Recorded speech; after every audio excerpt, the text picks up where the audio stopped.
Giorgia, ho 33 anni e in questo momento sono operatrice di orso per l'agenzia lavoro. Sono qui per presentarvi quella che è stata la mia esperienza come operatrice del progetto WIP.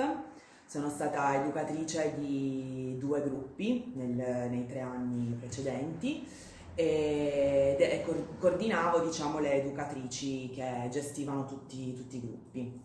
Gli elementi secondo me fondamentali di questo progetto innanzitutto è la formazione di un gruppo.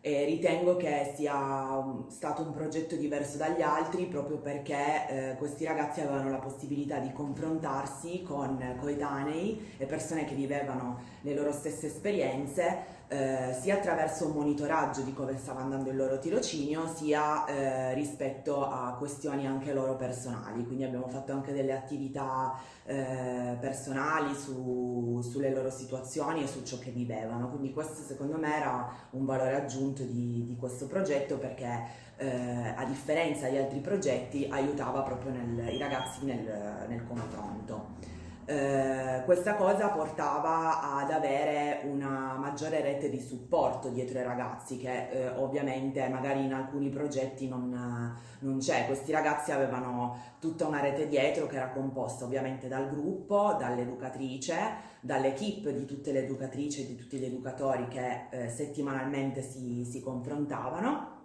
dai vari servizi al lavoro. Quindi noi all'interno del progetto avevamo 2 servizi al lavoro che coordinavano i tirocini, però gestivano anche un po' le varie situazioni dei ragazzi insieme alle educatrici. La Fondazione Aperti, che erogava i tirocini però allo stesso tempo monitorava anche quella che era la situazione, e appunto come ho detto prima, il gruppo, che è sempre stato molto importante.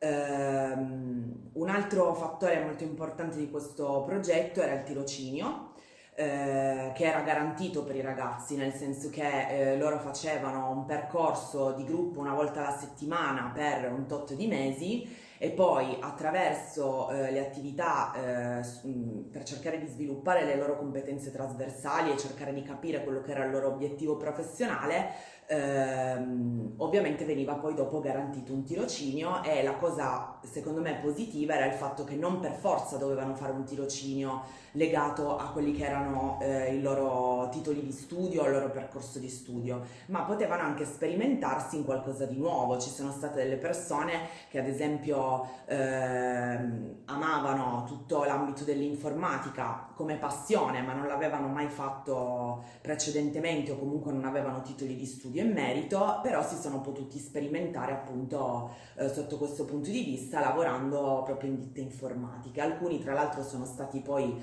ovviamente affiancati dal tutor aziendale, e poi sono stati anche confermati poi successivamente.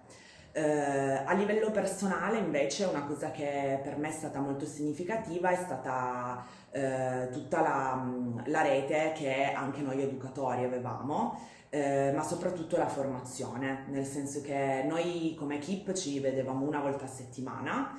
Anche durante il periodo del Covid comunque abbiamo continuato a vederci online, quindi questa cosa non è mai terminata, ma soprattutto abbiamo fatto tante formazioni. Abbiamo fatto delle formazioni anche accreditate per il Job Club, abbiamo fatto proprio formazioni anche a livello personale, formazioni su attività, sulle nostre competenze trasversali, e secondo me sono state molto importanti, innanzitutto perché è stata una formazione continua, quindi è legata a quelle che erano le nostre esigenze, soprattutto anche perché ha aiutato poi soprattutto alcune educatrici a capire quello che poteva essere il loro obiettivo professionale al termine poi dopo del progetto. Quindi credo che questo sia stata un elemento molto positivo, insomma, che probabilmente in altri progetti non ho visto.